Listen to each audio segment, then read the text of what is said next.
this week's Women's Travel Club show, we are going to Bolivia, which is a little bit of an unusual destination.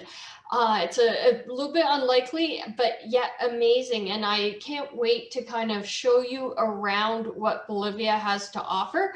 Hopefully it ends up being a destination that you think, wow, I didn't know that, and I'd like to go there, because I think it really is an up and coming and kind of cool place to visit. Just a little bit of housekeeping to start off.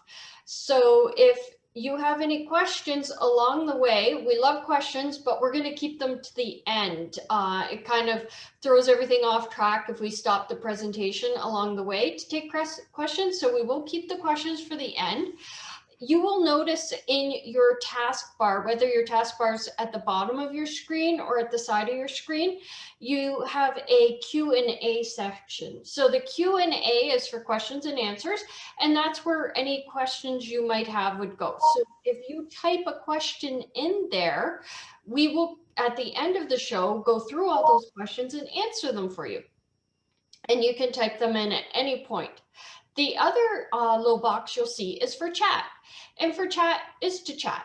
So if you want to say hello to anybody or just introduce yourself, say hi, see who else is online, you can do that in the chat. And we do have Irene from the Women's Travel Club here, and she is going to monitor the chat.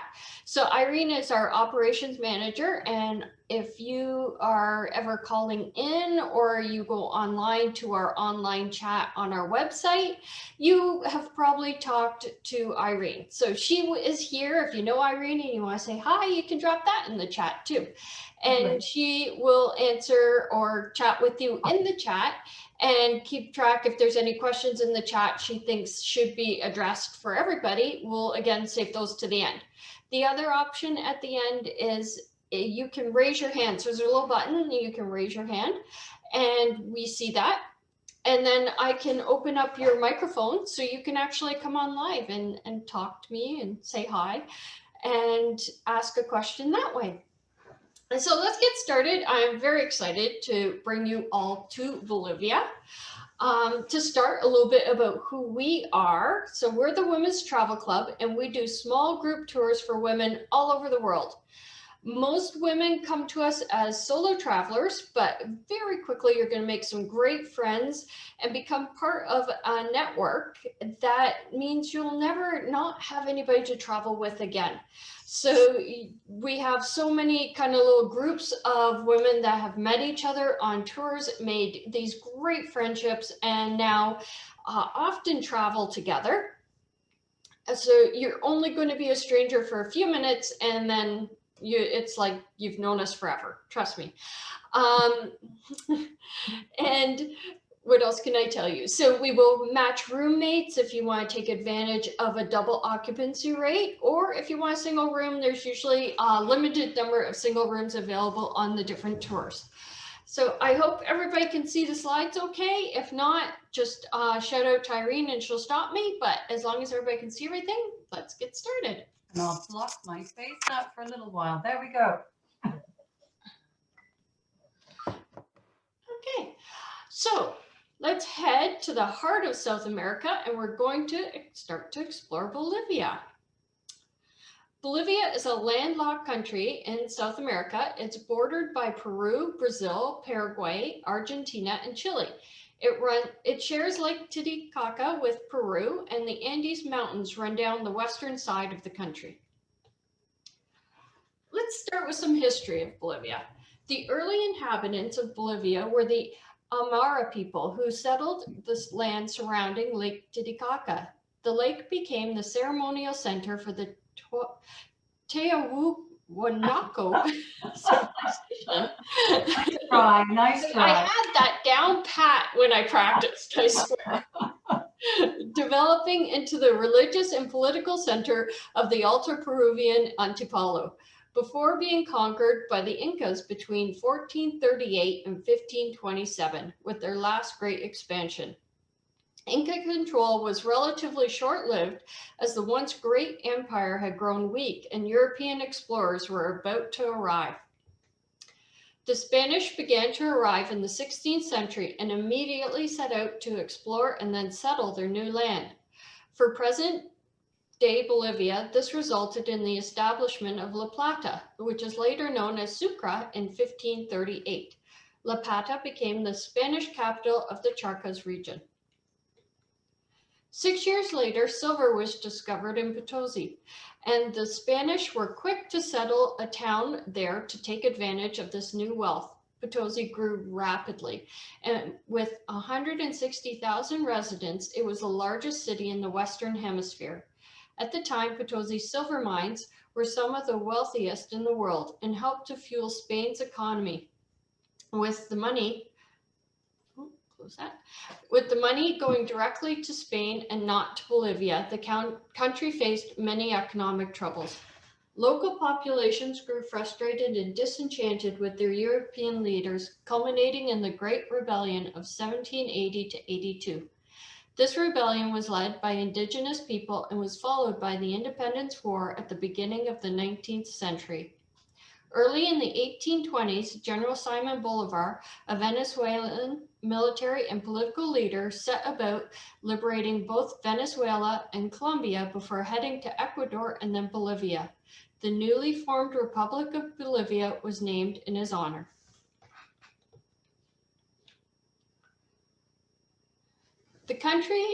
The young country faced many struggles as the wars required to gain independence had significantly weakened both the economy and infrastructure, and initial leaders established military dictatorships. The country began to lose territory to its neighbors, including its coast to Chile, and areas vital to the rubber boom went to Brazil.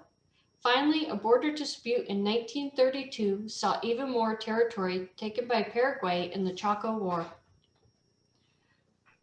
After the Chaco War, the country entered into a period of relative stability, which is, in many cases, attributed to President Victor Paz Estrasero, who was in power between 1952 and 56, and again in 1960 to 64. He focused on rebuilding the country, making significant changes like introducing universal suffrage and a national workers' union. Despite this, the 1970s proved to be a turbulent time for the country, with various coups and military dictators. Victor Paz Estrasero was re-elected in 1985 and once again set about to revive the country's economy. The new millennium bore witness to unrest and protests. However, in December 2005, Bolivia elected their first indigenous president, Juan Evo Morales Amaya, who was quick to initiate important change and was re-elected in 2009. Despite being known as one of the poorest countries in Latin America, there is great optimism present in Bolivia. More tourists are coming to explore this land of contrast and beauty, and tourism has continued to grow since the 1990s. For those willing to venture off the beaten track, they will find not only stunning landscapes, but also incredibly unique culture opportunities packed into this small but fascinating country. Whilst Bolivia is beautiful to visit at any time of year, there are a few considerations to make weather-wise before planning a trip. Low season from November to April is during the rainy season. Bolivia's lowlands can be very unsettled with torrential downpours, making transportation via roads challenging, if not impossible. Climbing and hiking can be dangerous due to inaccessible tracks, frequent landslides, and river swells. The wet season offers more variety and frequent powerful thunderstorms, producing some epic lightning shows in the process. And the shoulder season from April to May and then from October to November is probably my favorite time to visit. The weather is pleasant with limited amounts of rain, and tour prices are cheaper than in the high season. High season is from May to October. And during these months, Bolivia's highland areas are cool and dry during the day, making it consistently good time to visit. Days feature clear blue skies and light breezes. However, evenings can get very cold, dropping to below freezing at night. Reliable weather conditions make overland travel more accessible and outdoor activities more enjoyable. Tour prices are generally higher from May to October, with August being the most popular month to travel. Now that we know a bit about the history, let's have a look at some of the key highlights in towns. If you've ever been to Peru, you're probably starting to see some similarity, but Bolivia is truly Latin America's best kept secret. Let's start where most tours of Bolivia will start, in La Paz. Welcome to La Paz. Surrounded by the high Altiplano Mountains, La Paz is situated in a natural bowl in western Bolivia. While the official capital of Bolivia is Sucre, La Paz is often considered the de facto capital as it hosts more governmental departments. Today, La Paz remains a growing and exciting city and is Bolivia's largest city in its center for commerce, finance, and industry. It has also proven to be an important cultural hub, hosting several colonial cathedrals as well as hundreds of museums. Its location, a valley on top of the Bolivian plateau, provides stunning beauty and landscapes. Of note, as well, is its famously high altitude of over 3,600 meters. And this is a place where you probably want to take some altitude sickness medication when you get there. While it may take time to acclimatize to such an altitude, there is much to do in this vibrant and unique city. A great way to get acquainted with La Paz is on a walking tour. We'll visit the equally impressive sites of La Paz Cathedral, San Francisco Church, and the beautiful Presidential Palace. Then, hidden just around the corner of the best and most popular alpaca market, you will find El Mercado de las Brujas de La Paz, or the La Paz Witches Market. It's not actually hidden at all. It's impossible to miss. Whether you're into natural medicine or hocus pocus, or you're only a novice, this particular market will astonish and amaze you. Are you suffering from altitude sickness? Maybe you want to curse someone, or maybe you're looking for something that will liven up your love life. Look no further. The market has all kinds of potions and spells that can help you with any problem you might have. The market is very popular to tourists and a must-see. And I just put a few pictures that are typical market, because some of the pictures of some of the things at the market weren't really set for being on a public forum like this. And some of the things I think you have to be at the market to see. Do I see wool but behind that woman with that bundled wool? That's bundled wool. Ah, okay. Which is not what the witches market's known for. Thank you. San Pedro Prison, which was open for tours until a riot in 2009, was a fascinating tourist attraction. It is the largest prison in Bolivia and is renowned for being a society within itself. In the center of La Paz, it occupies an entire city block and fronts onto a picturesque plaza. From the outside, everything seems quite normal. At the prison entrance, idle policemen in green uniforms lean against the 15-meter-high yellow wall. It's only once through the heavy iron gates that the craziness begins. Inside, the sights that greet you belong to a typical Bolivian street scene. Men mill around exchanging pleasantries, women carry sacks of food or roast meat on gas stoves. Small girls are laughing and playing hopscotch, young boys are shining shoes. Listless cats and mangy dogs sleep beneath tables. Walls are emblemized with Coca-Cola logo, and no one is wearing a uniform. And there's not a single guard in sight. Bolivia is the poorest country in South America. Its government and police are notoriously corrupt. In most national prison, inmates receive little more than a bowl of watery soup a day. So San Pedro inmates run the prison themselves, functioning as an independent community. They have developed rules, a political system, and punishment, as well as a sophisticated economy.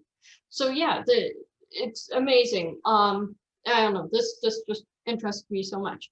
The inmates pay to have a room, And the inmates can't leave, but their family can come and go for a price. So the children can go to school, and the wives can come and go, but the men have to stay in the prison. But inside the prison, it's like a completely, like just a little city within itself. But there is punishment, and at night things can get dangerous and a little bit scary. So it does have very prison aspects to it also. So how about a ride high above the city with a bird's eye view? This is the most spectacular public transit system on the planet, gondolas. Due to the size of La Paz, there are several colored lines for the city's intricate system of gondolas. And so it's like, and it's really cheap, just a few cents, and you can travel all around the city on a gondola. So it's very cool. Just a few miles outside of the bustling city of La Paz is the Valley of the Moon, a park full of rock-like formations so exotic and unique they seem unworldly.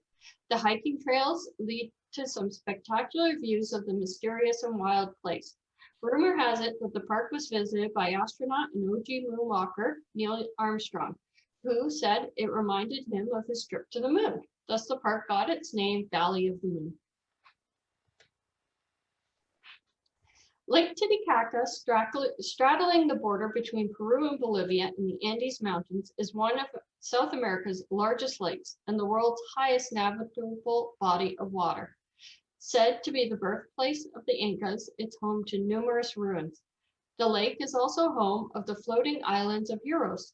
The Yuru, or Uros people, have lived on the lake for nearly 4,000 years, which is near the city of Puno, Peru, along the Peruvian border. We visit these fascinating islands on our Peru tour, which runs right after our Bolivia tour. The floating islands are completely built by reeds. As water seeps up, they simply add a new layer of reeds. About 12,000 villagers still live in the area, earning money through tourism and selling handicrafts, and have remained true to their culture by continuing to dress in traditional clothing and surviving off fish they catch from the lake and eating edible parts of the surrounding reeds. Now that we've explored the La Paz area, let's head south to Sucre. Most of the cities in Bolivia are less impressive than the country's incredible natural settings, but this isn't so with Sucre. Bolivia's capital city is by far the most beautiful metropolis. It's full of white stone architecture and parks, a really great place to wander around aimlessly. There are beautiful churches to look at, as well as the National Library. Just outside the city, there is a Cretaceous Park where you can see more than 24 replicas of different dinosaurs on a real scale, including 12 species of dinosaurs which coexisted at the end of the Cretaceous period. Cal Orco is the most extensive dinosaur footprint site in the world. Up to now, more than 10,000 dinosaur footprints have been found in the Cal Orco cliff, traces that can be seen from the Cretaceous Park. And so you can see this here on the side, so my little thing, these are dinosaur footprints right on the side of a cliff. And I saw somebody with their hand in one, and it's like they're huge, and they're all over this park, actual real dinosaur prints. So is that the face of a cliff, Marianne? Yeah, but you can stand, like you can, I could have a better picture, I'm sorry, but you can stand right in front of it. So the cliff kind of goes down, it's like a big piece of rock that kind of goes down into the ground, and you can stand right there, and you can actually get close enough to touch some of these footprints. Okay, cool. Don Francisco Argandona and his wife Clotilde were among the most important members of the 19th century Bolivian society. He had made a fortune in the mining industry and owned a private bank. She was the daughter of a wealthy Spanish family and dedicated her life to helping orphans. On a diplomatic tour to Europe in 1898, they called upon Pope Leon XIII, who pronounced them the Princes of Glorieta. They accepted the honor graciously. It hardly mattered that Bolivia didn't have a monarchy. Princess, as everyone knows, lives in a castle. So Prince Francisco and Princess Clotilde constructed the Castillo de La Glorieta on the outskirts of Sucre. Designed by an Italian immigrant from Argentina, the structure was meant to convey the worldliness and sophistication of the new royal couple. But sophistication is the last thing suggested by the castle. The Glorieta is a monstrosity and a bit like a 5-year-old finding a cosmetic box. So let's just head a little southwest to Potosi. One of the highest cities in the world, Potosi is beneath a mountain that was once rich in silver. Potosi was founded in 1545 as a mining town, but quickly became one of the largest and wealthiest cities in the Americas and the world. Many indigenous people, as well as African slaves, were used to work in the mines, facing poor conditions and in many cases death. By 1672, a mint was built to coin the silver, and for many Europeans, Potosi became a mythical city of riches. Early in the 19th century, output began to slow down, and tin and then eventually zinc and lead replaced silver, preventing Potosi from slipping into obscurity. The city tour is a great way to get acquainted with Potosi. Let's start with the National Mint Museum. It was the second coin minting factory and is now converted into a museum of colonial, Republican, and contemporary painting, silverware, archaeology, and customs. An important part of the tour is the set of machinery of the minting factory, where machines were moved by force of animal blood, steam, and electricity. As a souvenir of the visit, you can get a coin with designs of your choice. The Museum of San Francisco is a religious museum where you can visit the cloister, the temple of Basilica Plant, the crypts under the temple, and you can even climb to the roof. From there, you have a wonderful panoramic view of the city and the hill. I don't want to bring children up there. How about a visit to a working mine? Visit the mine in the Cerro Rico de Potosi to understand the origin of the birth of the city, to get to know the uncle of the mine and the work of the miners. Alongside your personal guide, you'll observe the harsh working conditions that the mineral miners are subject to as you explore the galleries and chambers of the Cerro Rico. And just outside of Potosi in Kamani is the Stone City. It's a beautiful natural formation that resembles a petrified city, ideal for walks, climbing, hiking, and enjoying nature with its unique landscapes. Nestled at the foot of the Stone City is a small 17th century colonial church, which has at its main characteristics an altar carved in living stone. Now on for the star of the show. We're going to head to Uyuni and one of the most amazing salt flats in the world. The Uyuni salt flat is Bolivia's largest salt-encrusted waste area, just over 4,000 square miles, and is separated from the Copasa salt flat, a similar but small feature to the north, by a range of hills. When the surface is dry, the Salar is pure white expanse of greatest nothing imaginable, just blue sky, white ground, and you. When there's a little water, the surface perfectly reflects the clouds, and the blue altiplano sky and the horizon disappears. Having a tough time today. I know, I'm having a... If you're driving across the surface at such times, the effect is surreal. It's hard to believe that you're not flying through the clouds.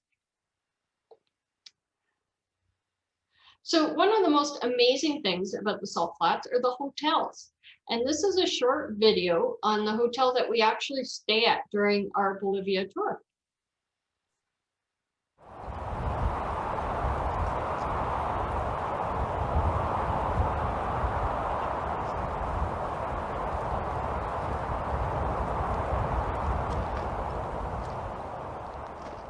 The hotel is unique. It's made of salt. It's like a museum. You can sleep in a bed made of salt bricks. You have the desk made of salt bricks. You have the floor made of salt. Everything made of salt. It's the biggest salt flat in the whole world. Have an extension of 12,000 kilometers. Here's where everything begins. The people from Colchane extract the salt bricks. You can see here lines. These small lines represent the rainy season and the sediments in the salt. We select this location in the hill, so we have a really nice landscape of the salt flat. You can see all the salt flat from Luna Sala Hotel. Here in the restaurant, everything is made of salt. Here we have a table made entirely of salt.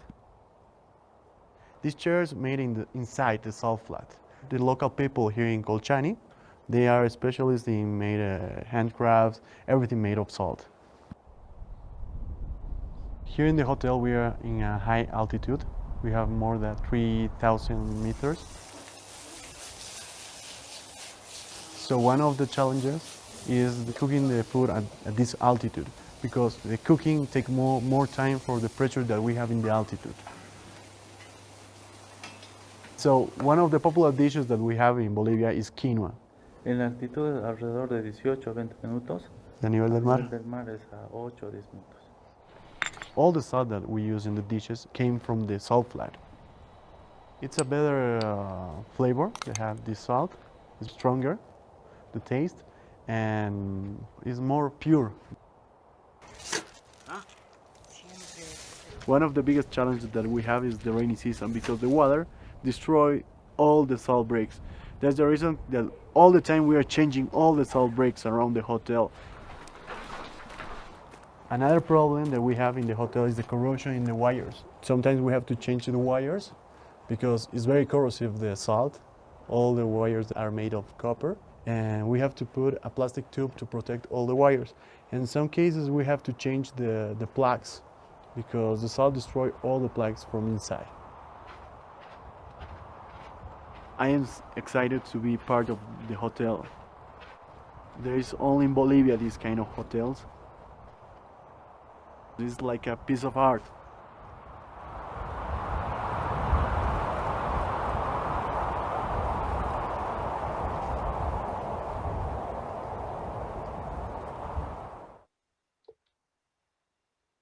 It really is unique. That's amazing. I know, isn't that cool?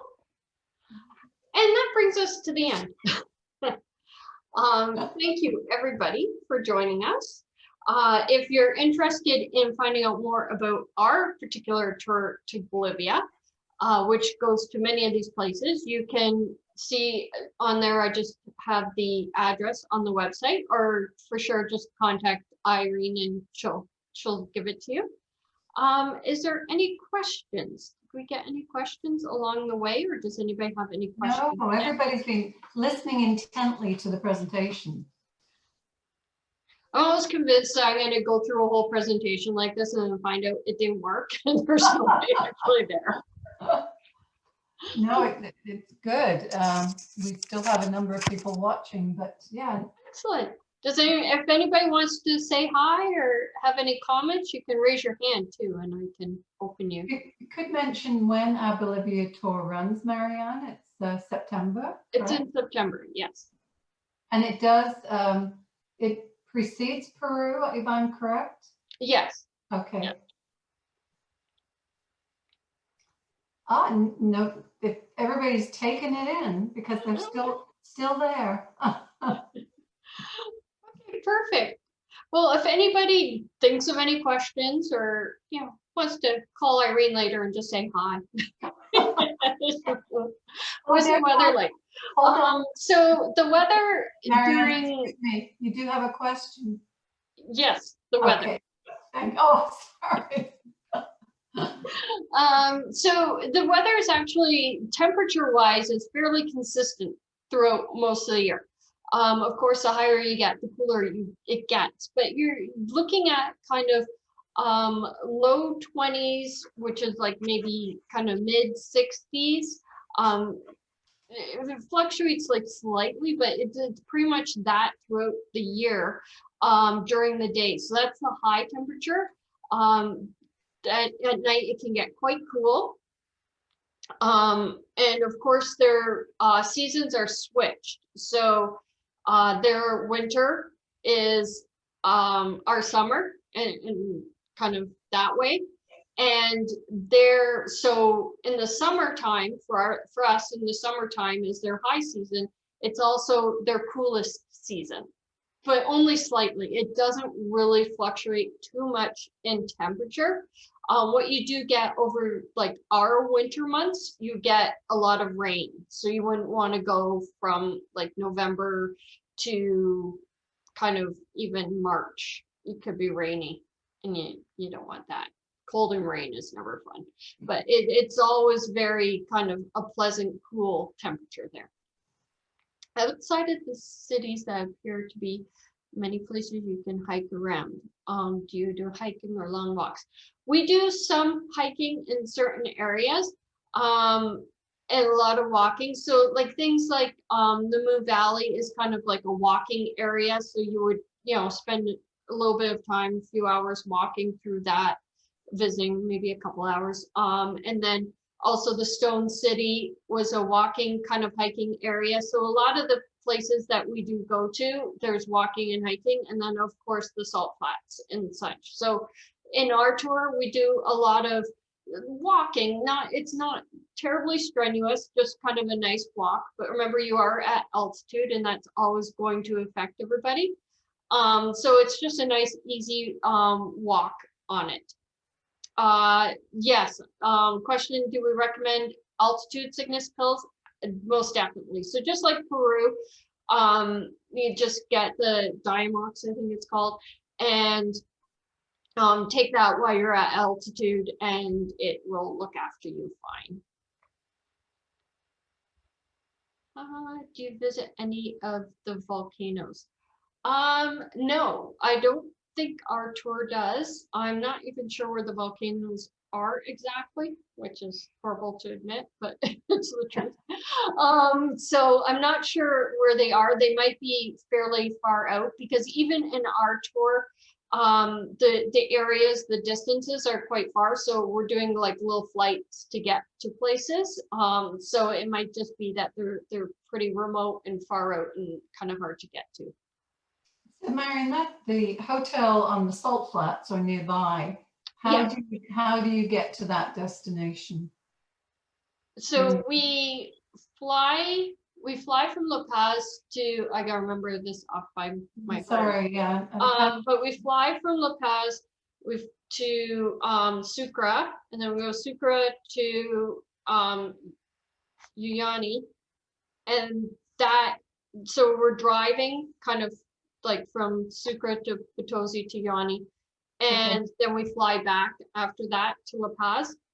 Okay. So it's driving. So and we're there for a couple nights out in the salt flats in that hotel, and we do like excursions during the day out onto the salt flats. Okay. And the internal flights then, or flight, is included? Yeah. Yes, the two flights are included. Oh, the volcano, Shirley's on it. She knows the volcanoes border northern Chileans, the desert. Atacama Desert. So yeah, that's probably going to be fairly remote from where we are. So we won't be anywhere near the volcanoes. Probably involve a flight kind of up the other way to get to the volcanoes.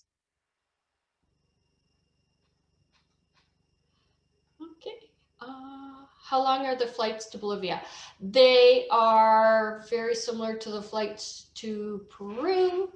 And I have to remember. Well, I've done it enough.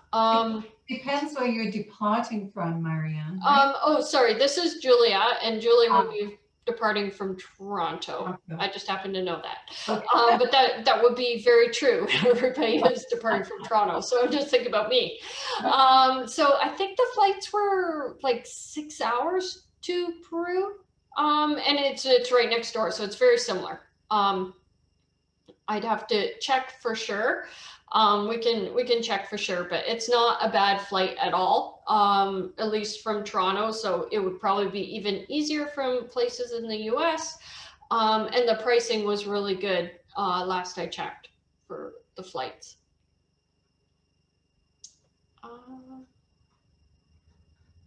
And remember on when we spoke about Peru, we had one of our members ask if she could buy the llama wool. So yes. Yes, yeah, you can. You'll be able to do that in Bolivia too. Very similar cultures. They share a lot of similar culture, so it's very similar. What you're going to get really different is in Bolivia, you're going to get the salt flats, and in Peru, you're getting, you know, the ruins like Machu Picchu. Okay, I think that is it for questions. So I want to thank everybody for joining us. A little shorter travel talk today, but let me tell you, I'm going to make up for it next week. Because next week, everybody that knows me in Africa, and next week we are heading to South Africa. And I am going to take you all around South Africa and teach you everything that is truly amazing about South Africa.